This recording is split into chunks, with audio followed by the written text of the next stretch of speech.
Councillor Moran.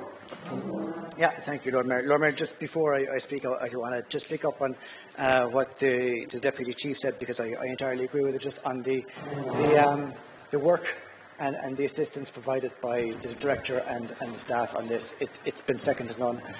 And I was very engaged in this particular issue, lodged many amendments. I've got to say, I thank you for taking a lot of them on board.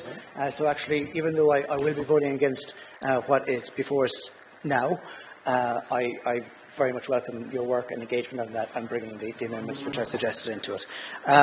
Look, I grew up in a one-off house. I grew up in a bungalow bliss house. I won't have anything said against it of its time. But its time is gone. And there was a debate previously, just immediately before now, about what we were voting on. Are we voting on planning? Are we voting on zonings? We're voting on planning. And we're voting on what the city's plan should be for the next, as somebody mentioned, 2040 as what we're looking ahead to.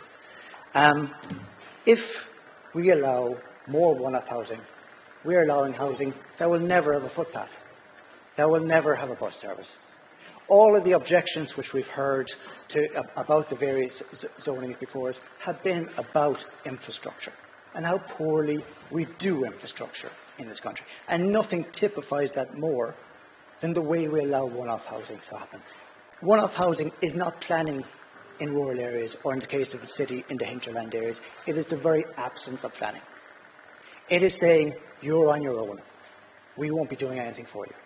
And in the context of housing emergency, where everybody agrees we need to raise the roof, we need to build at scale, one-off housing is the very opposite of that. It is literally one house at a time, rather than at scale.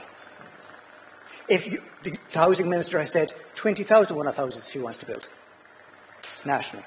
So that's 20,000 Irish water connections. That's 20,000 planning applications.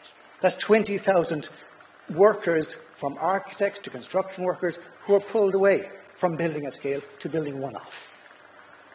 It's the wrong way to go.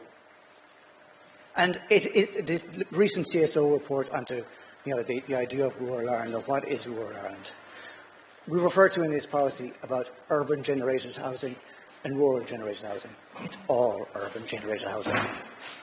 We've literally changed it so you do not need to be engaged in farming. Where are you going to be working then?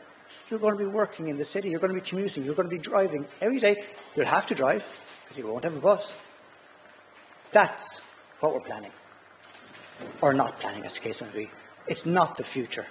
And rolling back on the policies which we've had in place is not an answer to either planning or the housing emergency. Thank you, Lord Mayor.